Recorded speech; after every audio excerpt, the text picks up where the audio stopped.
ডাকসু নির্বাচন ঘিরে ভোটার ও প্রার্থীদের মাঝে বইছে উৎসবের আমেজ। হলগুলোতে প্রতিদিনই প্রচার চালাচ্ছেন প্রার্থীরা।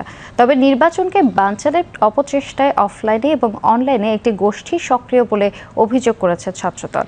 একই সঙ্গে পরিকল্পিতভাবে পতিত শক্তি দেশের ক্যাম্পাসগুলোতে অস্থিতিশীল পরিস্থিতি তৈরির চেষ্টা করছে অভিযোগ ছাত্র শিবিরের। বিস্তারিত সাদ্দাম হোসেনের প্রতিবেদনে। ঢাকা বিশ্ববিদ্যালয়ে ছাত্র সংসদ ডাকসু নির্বাচন ঘিরে ক্যাম্পাসে চলছে প্রচার কার্যক্রম। প্রতিশ্রুতির লিফলেট নিয়ে শিক্ষার্থীদের দাঁড়ে দাঁড়ে ঘুরছেন প্রার্থীরা। ভোটাররাও বেশ উপভোগ করছেন নির্বাচনী আমেজ। ডাকসু নির্বাচন ঘিরে কোনো ধরনের সহিংসতার আশঙ্কা নেই জানিয়ে ছাত্রদল সমর্থিত প্যানেলের ভিপি পদপ্রার্থী আবিদুল ইসলাম বলেছেন, যারা দীর্ঘ সময় আন্দোলনের মধ্যে ছিল তাদেরকেই নির্বাচিত করবেন ভোটাররা। তবে নির্বাচন ঘিরে একটি গোষ্ঠী অপপ্রচার চালাচ্ছে বলে অভিযোগ তুলেছেন তিনি। ডাকসু শুধুমাত্র ঢাকা বিশ্ববিদ্যালয়ের বিষয় না, ডাকসু গোটা বাংলাদেশের বিষয়। সুতরাং ঢাকা বিশ্ববিদ্যালয়ের যে অনলাইন কেন্দ্রিক, আমি বলেছি তো অনলাইন আর অফলাইন দুটা মাঠ টোটালি ডিফারেন্ট, কিন্তু এই অনলাইন প্রপাগান্ডার মধ্য দিয়ে সাধারণ শিক্ষার্থীদের বিভ্রান্ত করার অপচেষ্টা চালানো হয়।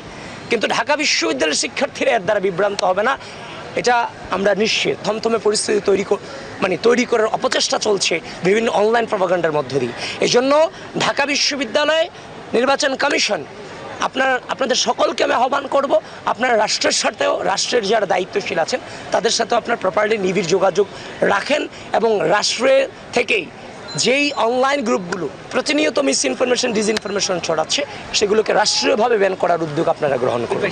অন্যদিকে নির্বাচনের লেভেল প্লেয়িং ফিল্ড নিয়ে অভিযোগ তুলেছেন একই প্যানেলের জিএস পদপ্রার্থী। এইখানে তো লেভেল প্লেয়িং ফিল্ড মিনিমাম নেই, এটা বারংবার বলতেছি আমরা বিশ্ববিদ্যালয় প্রশাসনকে, কিন্তু বিশ্ববিদ্যালয় প্রশাসন, নির্বাচন কমিশন কিন্তু কোনো ধরনের কর্ণপাত করছে না। এজন্য আমরা চাইবো এখানে লেভেল প্লেয়িং ফিল্ড যেন নিশ্চিত হয়, এজন্য বিশ্ববিদ্যালয় প্রশাসন কাজ করবে। এদিকে দেশের বিভিন্ন বিশ্ববিদ্যালয় ক্যাম্পাসগুলোতে হঠাৎই দেখা দেওয়া অস্থিরতাকে পতিত শক্তির পরিকল্পিত নীল নকশা বলে মনে করছেন ডাকসুর ছাত্র শিবির প্যানেলের ভিপি পদপ্রার্থী। তিনি বলেন, পতিত শক্তি মোকাবেলায় জুলাই অভ্যুত্থানের শক্তিগুলোকে একতাবদ্ধ থাকতে হবে।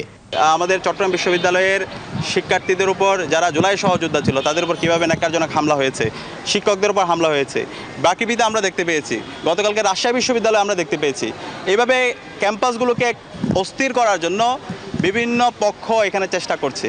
তো সে জায়গা থেকে আমরা অনুরোধ করব, জুলাইয়ে আমরা যারা সহযোদ্ধা ছিলাম, ফেসিবাদ বিরোধী আমরা যারা লড়াই করেছি, আমাদেরকে এই জায়গায় কনসেনসাসে আসতে হবে। ক্যাম্পাসে স্থিতি অবস্থা, ক্যাম্পাসে একটা গণতান্ত্রিক পরিবেশ এনশিওর করার জন্য আমাদেরকে এই সমস্ত যারা বাংলাদেশে সংকট তৈরি করেছিল, বাংলাদেশে যারা শিক্ষার্থীদের উপর নির্যাতন নিপীড়নকে বৈধতা দিয়েছিল এবং পতিত ফ্যাসিস্টদের বিরুদ্ধে তাদের শাস্তি ব্যবস্থা করার ব্যাপারে আমাদেরকে ঐক্যবদ্ধভাবে আমাদেরকে একটা কনসেনসাসে আসতে হবে। সকল অপচেষ্টা রুখে দিয়ে একটি সুষ্ঠু নির্বাচন অনুষ্ঠিত হবে এমন প্রত্যাশা ডাকসুর প্রার্থীদের।